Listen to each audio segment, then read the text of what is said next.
अस्सलामुअलैकुम नाज़रीन, प्रोग्राम सच की तलाश के साथ मैं हूं आपकी मेज़बान अलीशा सलीम सिद्दीकी। आज के प्रोग्राम में हम बात करेंगे मुल्क की बदलती हुई सियासी सूरत हाल और बढ़ती हुई महंगाई के इस तूफान की, जिसने आम आदमी की ज़िंदगी को शदीद मुतासिर करके रख दिया है। एक तरफ बानी पीटीआई की रिहाई के लिए तहरीक जोर पकड़ रही है, तो दूसरी जानिब महमूद खान अचकजई, सलमान अकरम राजा, असद कैसर और दीगर रहनुमाओं ने जलसे और जुलूसों का ऐलान कर दिया है। लाहौर में मुश्तरका प्रेस कॉन्फ्रेंस करते हुए अपोजिशन क़यादत ने वाज़ेह पैगाम दिया है कि वो आइन के तहफ़्फ़ुज़ और सियासी हुकूक के लिए हर सतह पर जद्दोजहद करेंगे। महमूद खान अचकजई का कहना था कि मुल्क के इदारे कमज़ोर हो चुके हैं और सियासत में मुदाखलत कबूल नहीं की जाएगी, जबकि सलमान अकरम राजा ने कहा कि कौम आज भी बानी के साथ खड़ी है और अवामी ताकत को रोका नहीं जा सकता। तो दूसरी जानिब मुल्क में महंगाई का बहरान शिद्दत इख्तियार कर चुका है। घी, कुकिंग ऑयल, ब्रेड और दीगर अशिया ज़रूरिया की कीमतों को भी पर लग चुके हैं और इसमें मुसलसल इजाफा रिकॉर्ड किया जा रहा है। पेट्रोल और डीजल महंगा होने से ट्रांसपोर्ट के किराए भी बढ़ गए हैं, जिसका असर बराह रास्त आम शहरी की जेब पर पड़ रहा है। हुकूमत दावा तो करती है कि मईशत बेहतर हो रही है, मगर ज़मीनी हकाइक इसके बिल्कुल बरक्स नजर आते हैं। कारोबारी तबका परेशान है, सनतें दबाव का शिकार हो चुकी हैं और अब अवाम की कुव्वत खरीद भी मुसलसल कम होती जा रही है। सवाल ये पैदा होता है, क्या सियासी तहरीक कोई बड़ा रुख इख्तियार करेगी? क्या हुकूमत महंगाई के इस तूफान को रोकने में कामयाब हो पाएगी? इन्हीं अहम मौज़ूआत पर आज हम गुफ्तगू करेंगे और इसी पर बात करने के लिए हमें ज्वाइन किया है ताजिर रहनुमा शर्जील घोपलानी साहब ने। सर, आपके वक्त का बहुत शुक्रिया। ओवरऑल आप सिचुएशन देख रहे हैं महंगाई की कि किस तरीके से महंगाई पे महंगाई होती चली जा रही है, अशिया ज़रूरियाँ महंगी हो रही हैं, पेट्रोल डीजल जो कि हमारी आवाम की, हम सब की बेसिक ज़रूरत है, उन सब को पर लग चुके हैं। इस तमाम तर चीज़ों का ताजिर बरादरी पे क्या इम्पैक्ट पड़ रहा है और इसको किस तरीके से कंट्रोल किया जा सकता है?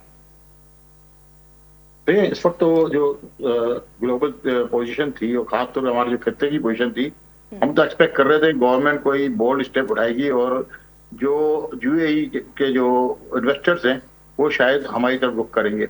लेकिन अनफॉर्चुनेटली जो हमारी माशी पॉलिसी है और जो हमारे हुक्मरान हैं उनको शायद हमसे ना इस मुल्क से मोहब्बत है, ना इस मुल्क की मैशियत से मोहब्बत है, ना इनके अंदर शायद काबिलियत है कि वो इसका कोई फायदा उठा पाते। लेकिन सबसे बड़ा ये था कि आप जो है रियल इस्टेट के अंदर कोई जामिया पॉलिसी देंगे, खास तौर पे इन्वेस्टर्स के लिए कोई पॉलिसी आप ऐसी देंगे कि लोग जो है इंटरनेशनल बायर्स भी जो है उस तरफ का रुख करेंगे। दूसरी बात ये थी कि पेट्रोल की जो कीमतें आलमी सतह पे बढ़ रही है, हुकूमत कोई इसके लिए अपनी पॉलिसी वाजा करेगी।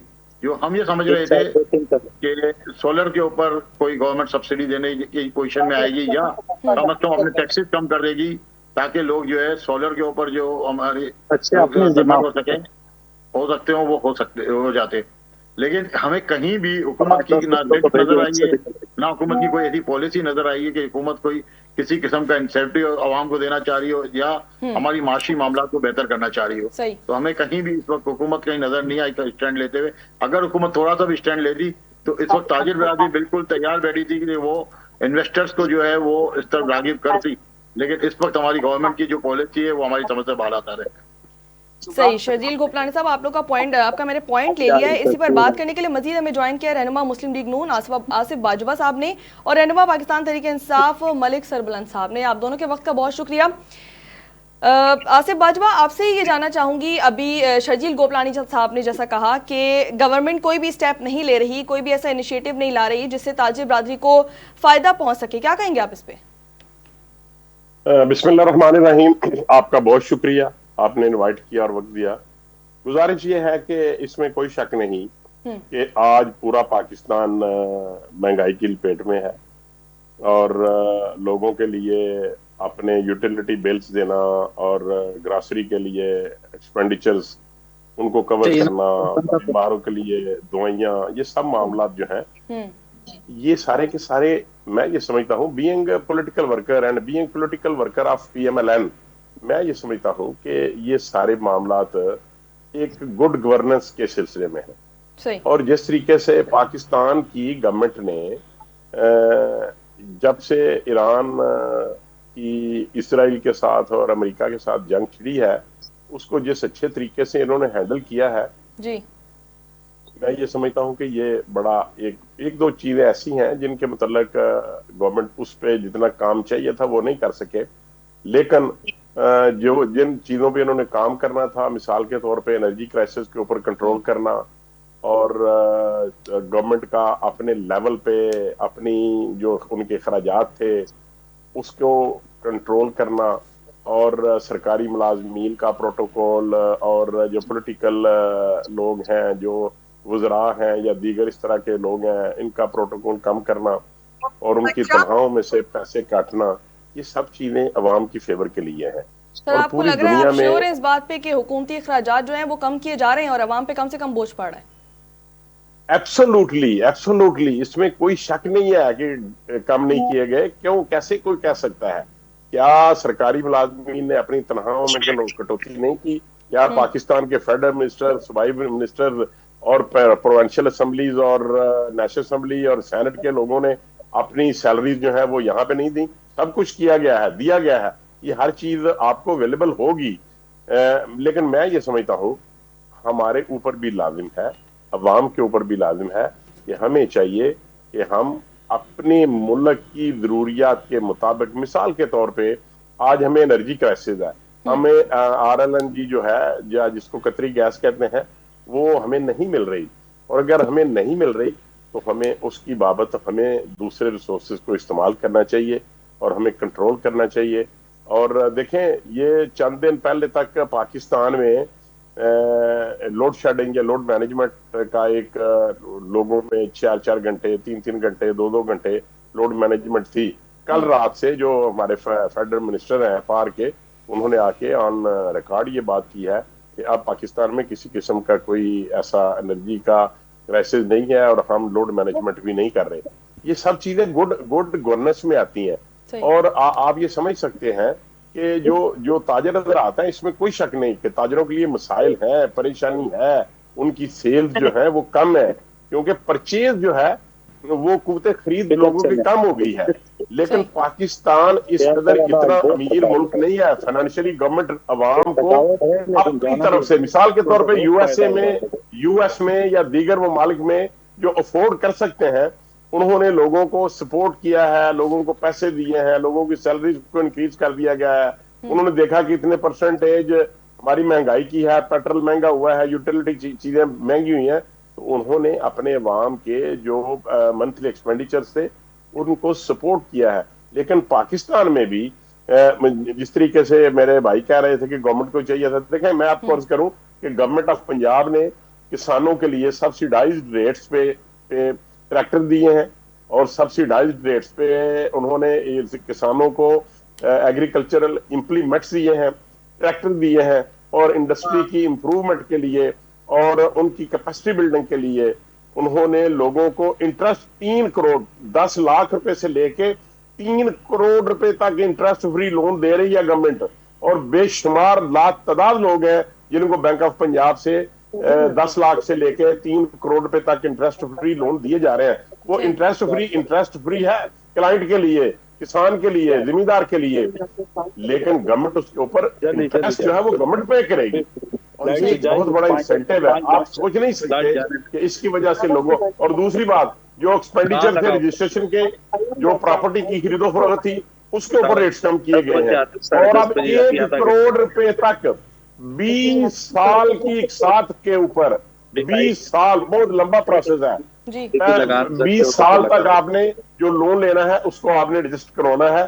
ऐसे ही है कि आप 1 करोड़ रुपए का फ्लैट ले लें, 1 करोड़ रुपए का घर ले लें, छोटा 5 मरले का, तो आप 20 साल में उसके पैसे आप किराया नहीं देंगे, आप 10 साल बाद या 20 साल के बाद उसके मालिक बन जाएंगे। तो ऐसे ही होता है। This is called good governance.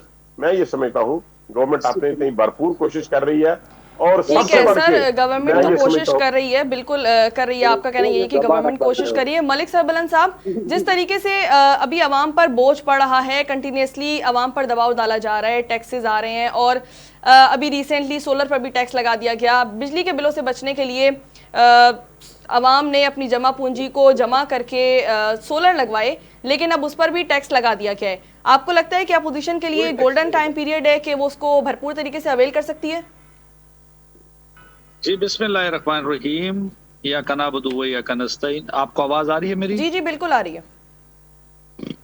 मेरे ख्याल से पाकिस्तान की तारीख की सबसे वर्स्ट, सबसे कमजोर, सबसे लाचार और सबसे, मैं समझता हूँ, नाअहल तरीन गवर्नमेंट है। 500 रुपए के करीब, 520 रुपए पेट्रोल डीजल की प्राइस गई और इन्होंने उस प्राइस में से कुछ प्राइस कम करके कौम पे बड़ा एहसान किया और फिर रातों रात 100 रुपए का 26 रुपए, 25 रुपए और 20 रुपए का इजाफा करके रातों रात शब खून मारा। अभी 1 और 2 रुपए प्राइस नहीं बढ़ रही है, 50 और 100 रुपए प्राइस बढ़ रही है। और कौम इतनी बदहाल हो चुकी है कि इनके 50 और 100 रुपए प्राइस बढ़ाने पर भी कौम अभी इनको रिएक्ट नहीं कर रही है, क्योंकि कौम में बहुत बड़ा गुस्सा पाया जा रहा है और किसी भी वक्त ये गुस्सा लावा बन के इस लावे में इस हुकूमत को बे लेके जाएगा। ये भाई मेरा बात कर रहे हैं जी 1 करोड़ 2 करोड़, ये करोड़ों की बातें मुंह में अच्छी लगती हैं, हकीकत से इनका कोई वास्ता नहीं है। अच्छा। बिजली के प्राइस जो है आज इतनी महंगी हो गई कि कोई भी गरीब, एक आम आदमी, गरीब तो गरीब, मिडिल क्लास बंदा भी उस बिल को भर नहीं सकता। और उसके अलावा जो एक थोड़ा सा सहारा मिल रहा था सूरज के जरिए, कुदरत का निजाम है, उसके जरिए चाइना से इंपोर्ट की गई, जिसपे लाखों रुपए करोड़ों रुपए टैक्स गरीब के जेब से निकाल के सोलर के सूरत में दे रहे हैं। अब वो गरीब आदमी के घर पर वो टैक्स लगा रहे हैं कि आपने घर सोलर लगा लिया तो आप जो सूरज की रोशनी से बिजली ले रहे हैं उसका पैसा भी अब हमें दें। यानी कि किसी भी सूरत में गरीब आदमी के पेट्रोल की टैंकी भी न चले और किसी भी सूरत में गरीब आदमी का घर का दिया भी न जले। और किसी भी गैस तो खत्म हो गई है, 450 रुपए में इस वक्त किलो RLNG मिल रही है। और आज सोने पे सुहागा, इन्होंने वो जो कनेक्शन खोले थे 6 महीने पहले, आज 6 महीने बाद स्विगी के कनेक्शन भी बंद कर दिए।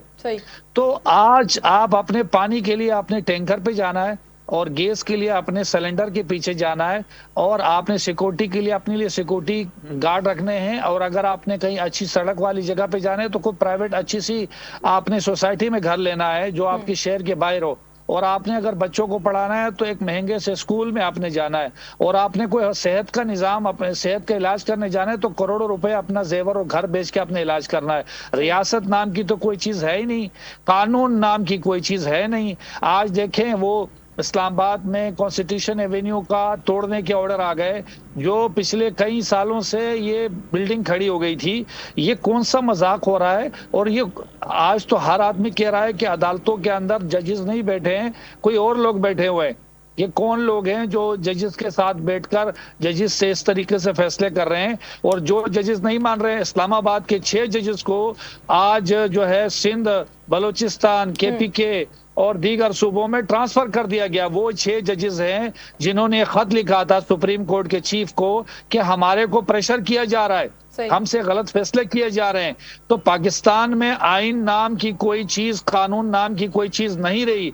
इमरान खान की मुलाकातों पर पाबंदी, उनके इलाज पर, उनकी फैमिली से मिलने पर पाबंदी, तमाम कैदी से के मिलने पर पाबंदी, मुख्तलिफ कैदी मुख्तलिफ बीमारियों का शिकार हो रहे हैं और कोई जो राइट्स हैं एक कैदी के वो नहीं मिल रहे हैं। हमारे केस अदालतों में हैं, वो केसेस नहीं लग रहे हैं, चाहे इमरान खान हो,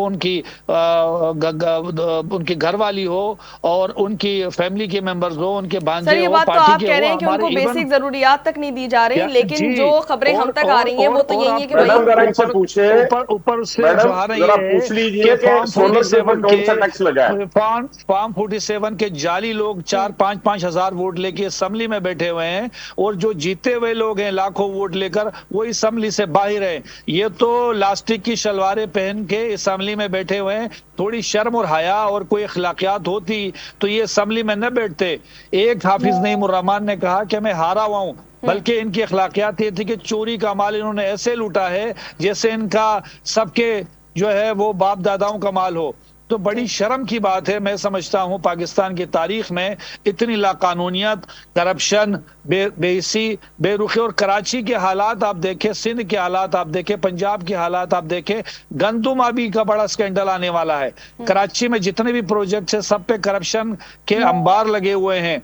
और आपने गंदुम का आप जब हुकूमत आई थी, ये जो PDM बना आई थी तो आपने 350 अरब रुपए के गंदम का जो एक स्कैंडल था वो सुना था। अभी गंदम का दूसरा स्कैंडल भी आ रहा है। ठीक है अरबों रुपए मलिक के सरवलन साहब, जो मैंने आपकी गंदम में आपकी बात चूहे सुन खा ली है। गए। आसिफ बाजवा साहब कुछ कहना चाह रहे हैं, सर कहिएगा। मैडम, मैं चूंकि बात को दरमियान में इंटरप्ट नहीं करता, जी जी। तो मलिक साहब मेरे लिए बड़े काबिल एहतराम है। यहाँ पे जब हम टॉक शोज में बैठते हैं तो आप ये ना समझें कि हम किसी एक कमरे में बैठे हुए हैं। ये ना समझें कि हम शायद सिर्फ अपने कराची में या लाहौर में सुना जा रहा है। सबसे पहले तो इसको पूरे पाकिस्तान में और उसके बाद हम पूरी दुनिया में हमें लोग देखते हैं, सुनते हैं, फॉलो भी करते हैं और क्रिटिसाइज भी करते हैं। ये कोई लोकल चैनल नहीं है कि आपकी रेंज नहीं है, ये पूरी दुनिया में देखी जाती है, सुनी जाती है। और हमें यहाँ पे कोई तज़किरा जब करते हैं, कोई अपनी स्टेटमेंट देते हैं या हम तज्जिया पेश करते हैं तो हमें एविडेंस के साथ करना चाहिए। देखें, ये अभी इन्होंने बात की कि जी सोलर के ऊपर और बिजली के ऊपर इन्होंने टैक्स लगा दिया है। अरे मेरे भाई, आप मुझे बताएं कि कब लगाया टैक्स, किसने लगाया टैक्स और किस चीज पे लगाया टैक्स। कतई तौर पे सोलर के ऊपर एक र्यूमर थी कि जो लोग 25 kW से ज्यादा का जो है वो पावर फैक्टर लगाएंगे उनको उसके ऊपर 1000 रुपए पर किलोवाट जो है वो टैक्स देना पड़ेगा। लेकिन गवर्नमेंट ने इसके ऊपर क्लैरिफिकेशन दे दी कि 25 kW तक गवर्नमेंट जो है किसी से किसी किस्म का कोई टैक्स सर, इस बात की क्या श्योरिटी है कि मुस्तकबिल में भी सोलर पर टैक्स नहीं लगाया जाएगा? नहीं, देखें मैडम, ये बात मैं नहीं कह सकता, आप नहीं कह सकते, कोई भी नहीं कह सकता कि आने वाले दिनों में क्या होगा। हम तो बात कर रहे हैं पास्ट की और प्रेजेंट की। फ्यूचर के मुतालिक तो मैं देखें यहाँ पे बैठ के आपसे कैसे कह सकता हूँ कि टैक्स नहीं लगाया जाएगा या क्या होगा। ये तो डिपेंड करता है अपॉन सर्कमस्टांसेस कि क्या हालात होंगे और क्या करना पड़ेगा। में तो फिर अवाम ही आती है ना, अवाम ही पिसती है, हमेशा से अवाम पिसती आ रही है और आगे भी वही पिसेगी। देखिए मैडम, बात ये है, देखिए मैं आपसे एग्री करता हूँ, आप यकीनन बड़े बाखबर साफी हैं, आपकी इन्फॉर्मेशन दुरुस्त होती है।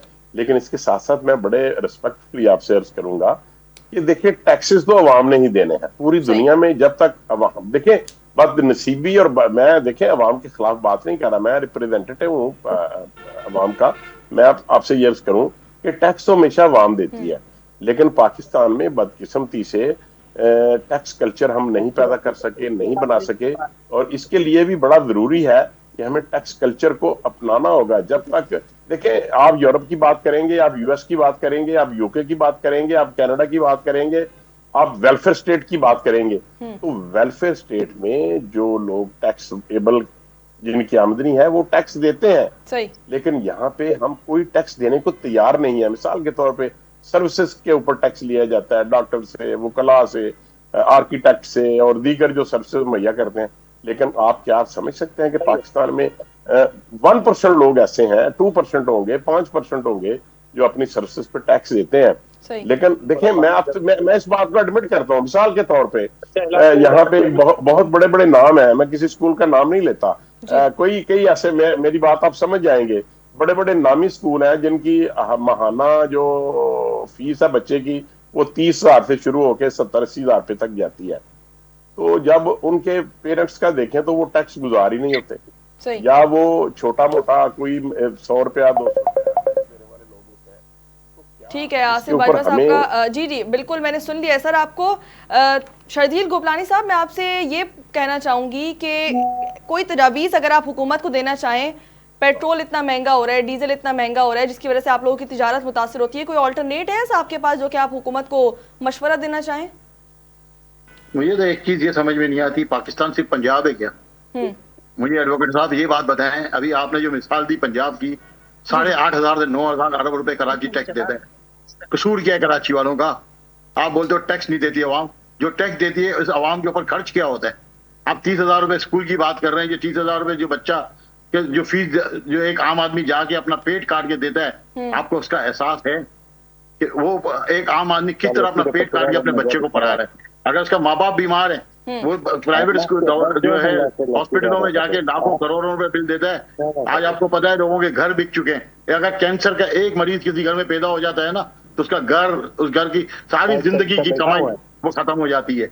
और खास तौर पे कराची वालों के साथ जो सही। ना हमें गैस मिलती है, ना हमें पेट्रोल मिलता है, ना हमें डीजल किसी चीज। हम सब्सिडी की तो बात ही नहीं करते। आप किस मुंह से ये बात करते हैं कि 25 किलो वोट से ऊपर जो लोग जो है सोलर लगाएंगे उससे हम 1,000 रुपए पर किलो वोट जो टैक्स लेंगे? किस चीज का टैक्स लेंगे?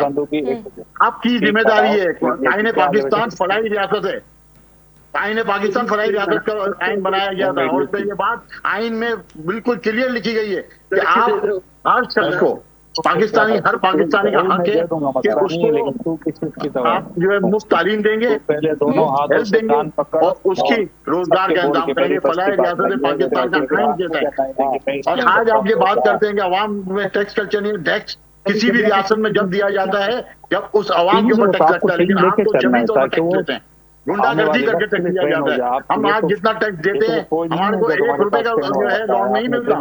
ये 1 करोड़ रुपए लोन की जो आपकी जो क्राइटेरिया है ना वो शर्जील गोकलानी साहब, वेट अ सेकंड, मलिक सरवरन साहब आपकी आवाज हमें कंटिन्यूअसली आ रही है, आप जरा अपनी बारी पे बोलिएगा, ठीक है? कंटिन्यू शर्जील साहब, कंटिन्यू करें आप।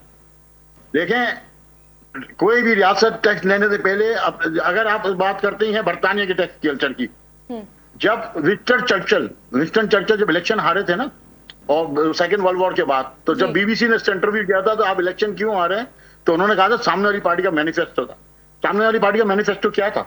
उसका मैनिफेस्टो था मुफ्त तालीम, मुफ्त हेल्थ और रोजगार की जिम्मेदारी स्टेट की है, ये हम पहले प्रोवाइड करेंगे, इसके बाद हम टैक्स लेंगे।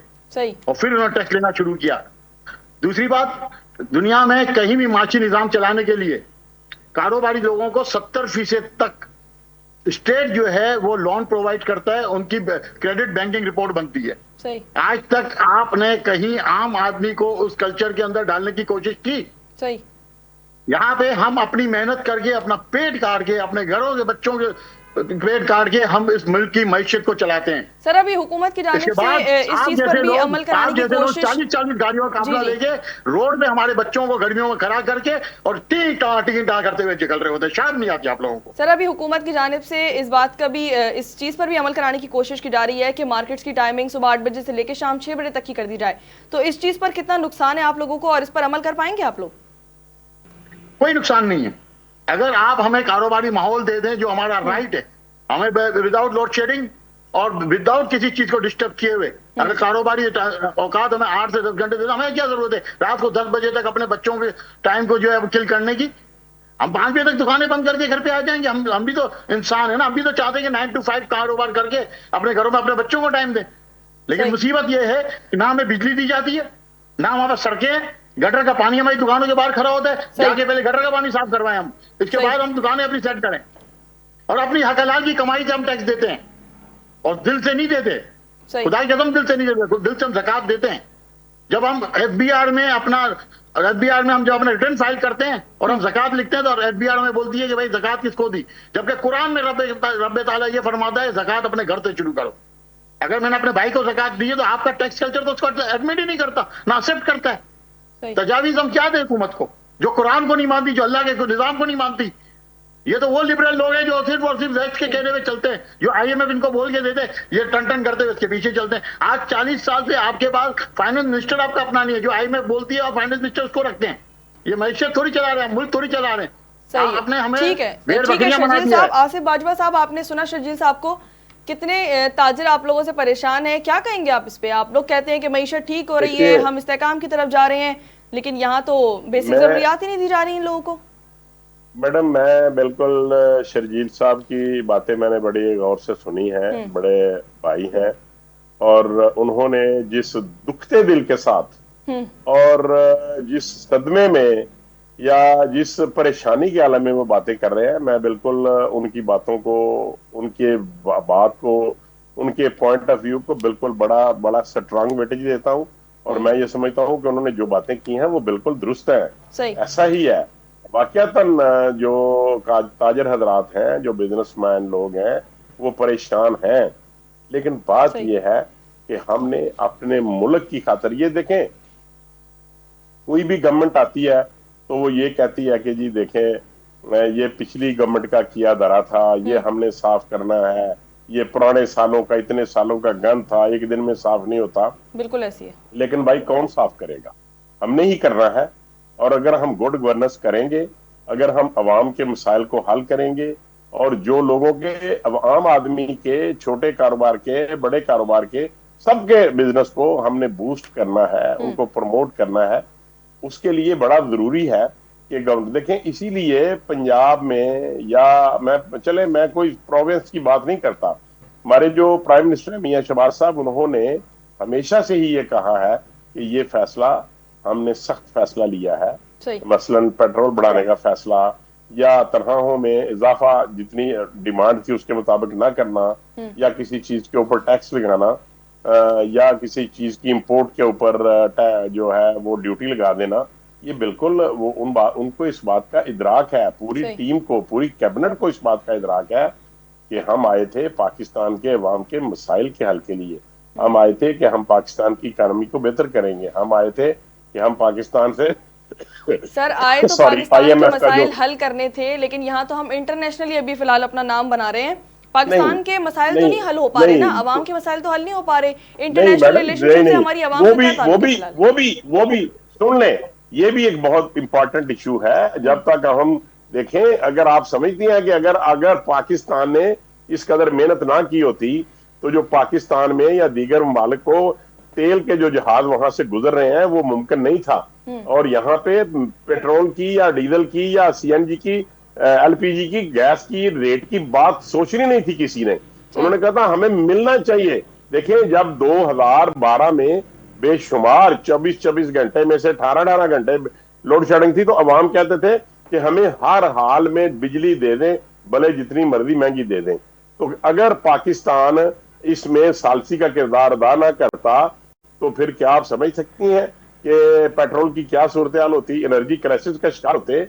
और ये पाकिस्तान की गवर्नमेंट ने बड़े अच्छे तरीके से, वेरी वेल इन टाइम, इन्होंने इसको मैनेज किया। और 3 दिन की छुट्टी की, और पेट्रोल की और डीजल की और एलपीजी की, आरएलएनजी की जो उसकी सप्लाई चेन थी उसको टूटने नहीं दिया। तो मैं ये समझता हूँ ये हमारे लिए मसाइल हैं। मैं शर्जील साहब की बात से एग्री करता हूँ, लेकिन हम सरतोड़ कोशिश कर रहे हैं कि हम ज्यादा से ज्यादा अवाम को रिलीफ दें। लेकिन ये बात आपकी दुरुस्त है कि आईएमएफ का पहले की पॉलिसियां हमारी राह में रुकावट है। इसीलिए मैं ये अर्ज करूं कि जब हमने जिसमें हम भी शामिल हैं, दूसरी गवर्नमेंट्स भी शामिल थी, सब ने पाकिस्तान को ग्रे लिस्ट से निकालने के लिए, या बिलखसूस पीएमएलएन की गवर्नमेंट ने या इत्तेहादी जमातों ने पाकिस्तान को ग्रे लिस्ट से, या जो हम डिफॉल्ट करने जा रहे थे। और मैं बड़े अदब से, बड़ा रिस्पेक्टफुली, किसी को तकलीफ ना हो मेरी बात की, साबिक प्राइम मिनिस्टर ने तो ये कहा था कि ऑलमोस्ट हम हो चुके हैं, डिफॉल्ट कर चुके हैं, सिर्फ अनाउंस करना बाकी है। लेकिन पाकिस्तान मुस्लिम लीग नून और उनकी इत्तेहादी जमातों ने इसको बचाया और पाकिस्तान को डिफॉल्ट होने से बचाया। आपका कहना यही है कि मुस्लिम लीग नून ने, मियां मोहम्मद शहबाज शरीफ ने पाकिस्तान को डिफॉल्ट होने से बचाया। मलिक सरबलंद साहब, जल्द से जुलूस करने चाह रहे हैं आप लोग बानी पीटीआई की रिहाई के लिए, अवाम के लिए कोई आवाज उठाई जाएगी उसमें, या फिर सिर्फ बानी पीटीआई की रिहाई के लिए एहतजाज किया जा रहा है?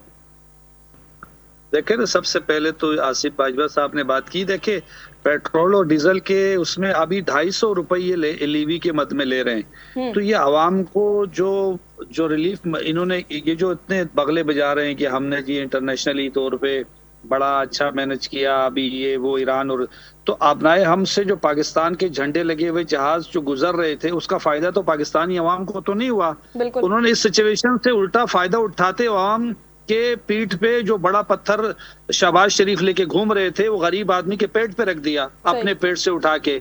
अब वो 250 रुपए से प्राइस बढ़ाकर उसने प्राइस को 500 रुपए तक ले गए, पेट्रोल और डीजल के प्राइस। तो इनकी ये सिफारतकारी से मोटरसाइकिल को क्या फायदा हुआ? आप मुझे बताएं ना, क्या फायदा हुआ? आवाम को महंगाई से कोई फायदा नहीं हुआ। मेरा सवाल ये है कि आप लोगों की जानिब से जो एहतजाज किया जाएगा, आप लोगों की जानिब से जो रैली निकाली जाएगी, उसमें आवाम के लिए आवाज उठाई जाएगी या नहीं?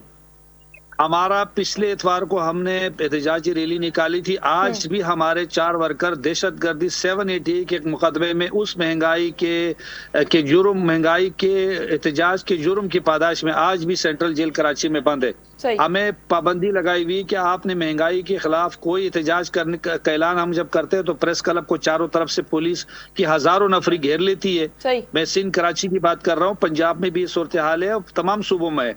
और जब जहां पर भी है, जैसे पाकिस्तान तहरीक इंसाफ पे गैर एलानिया पाबंदी लगी हुई है, एक जमात है जिसकी वोट और जिसकी सपोर्ट अवाम में है, जो करोड़ों वोट लेकर आई है, उसको दीवार से और उसको माइनस करने की साजिश हो रही है। इसमें तमाम ये जमातें मुलविस है, इसमें नून लीग है, पीपल्स पार्टी, एमक्यूएम है, ये जो जाली मैंडेट लेके बैठे हुए, ये बेनिफिशियरी है इस निजाम के, जाली निजाम के।